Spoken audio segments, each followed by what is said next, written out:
ایران نے خاندانی کام کیا، جو بھی اس نے کر رہا تھا کیا، اکیلا کھڑا ہوا ہے پوری دنیا کے مقابلے میں، تو اب اس پہ تو تعریف بنتی ہے. ٹھیک ہے جو منفی چیزیں ہیں وہ منفی ہیں، لیکن یہ موقع تو ابھی اتحاد کا ہے نا میرے بھائی، یہ موقع تو اتحاد کا ہے. نہیں ایکچولی یہ خود ہی مروا رہا ہے، خود ہی کروا رہا ہے، خود ہی. ابے 2 آرمی چیف اڑوا دیا خود ہی، کیا ہو گیا میرے بھائی؟ بس کرو یار، اپنا آرمی چیف اپنے آپ کو مروا رہا ہے. یہ کھوپڑی میں آنے والی باتیں نہیں ہیں. خدا کے لیے مثبت سوچنا سیکھو. اور یہ میں نہیں کہہ رہا، یہ اللہ کا حکم ہے. اللہ نے کیا فرمایا؟ ان بعض الظن اثم، بدگمانی سے بچو، اس لیے کہ بہت ساری بدگمانیاں گناہ ہوتی ہیں، وہ غلط ہوتی ہیں. یہ جو اسرائیل جو کچھ کر رہا ہے نا، اس کا اصل حل مجھے بھی پتا ہے مظاہروں میں نہیں ہے. اس کا اصل حل ہے جہاد. اس کا اصل حل کیا ہے؟ جہاد. تو پہلی جو ابھی تو ہم نے نا امیدی کی باتیں کی ہیں.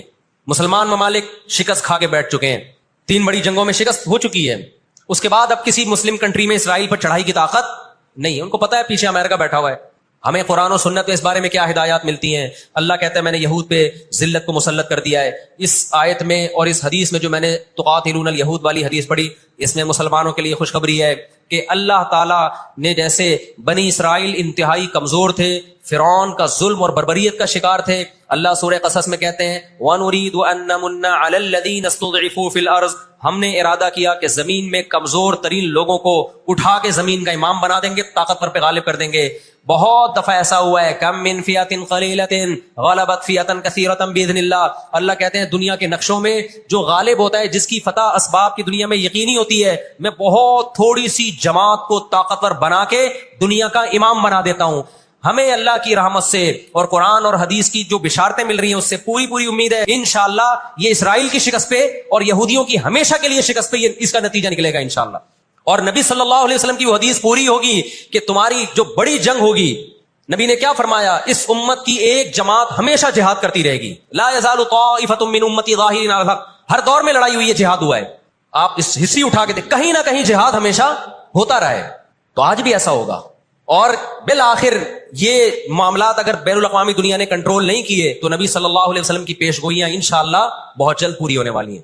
اور یہ جو ان کو عزت ملی ہے نا، یہ اصل میں بہت بڑی ذلت کی تمہید ہے. جب کسی کی بہت بڑی بےزتی کرنی ہوتی ہے تو اس کو پہلے بہت زیادہ عزت دینی پڑتی. ایران میں بہت زیادہ یہودی ہیں، پتہ ہے آپ کو؟ اسرائیل کے بعد سب سے زیادہ یہودی ایران میں ہیں. لیکن انہوں نے اپنا نام ایران میں یہود نہیں رجسٹرڈ کروایا، کلیمی رجسٹرڈ کروایا ہوا ہے موسیٰ کلیم اللہ کی نسبت سے. کیوں؟ ان کو پتا ہے کہ یہود کا لفظ دنیا میں کیا بن چکا ہے؟ گالی. شرم آئے گی کسی کو بتاتے ہوئے کہ میں یہودی ہوں. اس لیے ایران میں انہوں نے اپنے آپ کو رجسٹرڈ کس نام سے کروایا ہے؟ کلیمی کہتے ہیں ان کو. میں مانتا ہوں سارے یہودی ایسے نہیں ہوتے، میں نے پہلے وضاحت کر دی. ہمیں یہودیوں سے دشمنی نہیں ہے، کیونکہ قرآن جہاں یہودیوں کی برائی بیان کرتا ہے وہاں قرآن یہ بھی کہتا ہے لیسوا سواء، سارے ایک جیسے نہیں ہیں. قرآن اعتدال سے بات کرتا ہے، سارے ایک جیسے نہیں ہیں. لیکن جتنا شر اور فساد اس قوم میں ہے، قرآن کہتا ہے کہ اتنا دنیا میں کسی اور قوم میں نہیں ہے. لَتَجِدَنَّ أَشَدَّ النَّاسِ عَدَاوَةً لِلَّذِينَ آمَنُوا الْيَهُودَ. اللہ کہتے ہیں تو مسلمانوں کا سب سے بڑا دشمن، دنیا کی جتنی قومیں ہیں ان میں سب سے بڑا دشمن کس کو پاؤ گے؟ یہود کو پاؤ گے. اس کے بعد مشرکین کو پاؤ گے، اور اسلام کے سب سے زیادہ قریب تم کس کو پاؤ گے؟ نصارہ کو، عیسائیوں کو پاؤ گے. تو آپ صلی اللہ علیہ وسلم نے فرمایا کہ تقاتلون الیہود، تمہاری جنگ کس سے ہوگی؟ یہود سے ہوگی. دجال کس کا سپورٹر ہوگا؟ بولتے کیوں نہیں؟ ابھی تو دجال آیا نہیں ہے اور آپ نے بولنا چھوڑ دیا ہے. جب آئے گا تو پھر تو اچھوں کی بولتی بند ہو جائے گی. کس کا سپورٹر ہوگا وہ؟ ہاں میں عرض کر رہا تھا کہ ہم جب قرآن پڑھتے تھے ضربت علیہم الذلہ، قرآن کہتے ہیں ہم نے ذلت ان کے اوپر دے ماری ہے ان فسادوں کی وجہ سے جو یہ کرتے رہے ہیں دنیا میں، ان فسادات کی وجہ سے.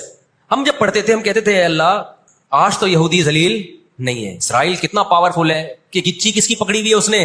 امریکہ کی. ہندوستان کو گچی سے پکڑا ہوا ہے. تو آج تو بڑی عزت ہے. میں نے اپنے استاد سے یہ سوال پوچھا، انہوں نے بڑا معقول جواب دیا اور یہ تفسیر کی کتابوں میں بھی لکھا ہے. دیکھیں آپ یہودیوں کی ہسٹری اٹھا کے دیکھیں نا، ہمیشہ کوئی نہ کوئی ایسا ان پر مسلط ہوا ہے جنہوں نے ان کی شرارتوں کا مزہ ان کو دنیا میں چکھایا ہے. قرآن سے بھی یہ بات ثابت ہے کہ ان کو ان کی شرارتوں کا مزہ، عذاب جو ہے وہ دنیا میں ملتا رہے گا. میں بار بار کہتا ہوں ہٹلر نے بھی ان کو عذاب دیا ہے. ہٹلر سے پہلے بھی اسلامی نہیں بلکہ دنیا کی تاریخ میں بہت سے ہٹلر گزر چکے ہیں جنہوں نے ان کی شرارتوں کی ان کو دنیا میں سزا دی ہے. ہم پھر بھی بتائیں ہم ہٹلر کے حامی نہیں ہیں جو ظلم اس نے کیا، لیکن وہ بھی ان کی شرارتوں سے بیزار تھا. قرآن کہہ رہے ہم نے ان پر ذلت کو دے مارا ہے. دنیا میں بہت دفعہ رسوا ہوئے یہ. اب کیا ہے؟ یہ آخری ذلت ہے یہودیوں کی. آپ کو معلوم ہونا چاہیے جب دنیا میں کسی کو بہت زیادہ ذلیل کیا جاتا ہے نا تو پہلے اس کو عزت دی جاتی ہے. کسی کے گلے میں آپ جوتوں کا ہار پہنا دو، یہ بھی ایک ذلت ہے. اور ایک طریقہ یہ 3 پیس سوٹ ٹائی میں آپ اس کو صدارت کی کرسی پہ بٹھائیں اور پھر آپ اس کو جوتوں کا ہار پہنا دیں. بتاؤ کون سی بڑی ذلت ہے؟ یہ دوسری ذلت پہلی ذلت سے بڑی ہے. پوری دنیا میں مار کھانے کے بعد نا اپنی شرارتوں کی وجہ سے آج اللہ نے ان کو ایک تھوڑی سی حکومت دی ہے. ایک چھوٹا سا کنٹری, آپ اگر اسرائیل کو نقشے میں دیکھیں گے تو کراچی بھی بڑا ہے اسرائیل سے. اتنا چھوٹا ملک, اتنا چھوٹا ملک, اور تعداد بھی بہت تھوڑی. اللہ نے انہیں کچھ وقت پنپنے دیا ہے. اللہ نے کہا ٹھیک ہے, تم دنیا تمہاری آخری شرارت دیکھ لے, اس کے بعد جو میری طرف سے تم پہ مار پڑنے والی ہے اس کے بعد قیامت تک تم دوبارہ اٹھنے کے قابل نہیں رہو. یہ آخری ذلت کا انتظام ہو رہا ہے یہود کا. 18ویں صدی کے شروع میں, 17ویں صدی کے اینڈ میں, سن 1900 کی بات کر رہا ہوں میں, 1901 1902 کی, اس سے بھی کچھ ٹائم پہلے یہ دنیا میں بکھرے ہوئے تھے. دنیا میں کسی کو ان سے دشمنی نہیں, لیکن دنیا میں جہاں بھی گئے کبھی ایسا نہیں ہوا کہ انہوں نے سازشیں ترک نہ کی ہوں. ہٹلر جو تھا نا دوسری جنگ عظیم میں, میں تو جرمنی گیا ہوں نا, میں نے وہ قبرستان بھی دکھایا تھا یہودیوں کا. ہٹلر نے یہودیوں پہ بہت زیادہ ظلم کیا, جو بالکل غلط کیا. ہم اس ظلم کو کبھی بھی حوصلہ افزائی نہیں کرتے, دیگوں میں اٹھا اٹھا کے زندہ ڈال دیا کرتا تھا. ہم اس عمل میں ہٹلر کی بالکل بھی حوصلہ افزائی نہیں کرتے, اس عمل کو اپریشیٹ نہیں کرتے. لیکن اس نے ایک تاریخی الفاظ کہے تھے, اسے پتا تھا دنیا مجھے برا کہے گی بعد میں کہ لاکھوں یہودی مار دیے میں نے.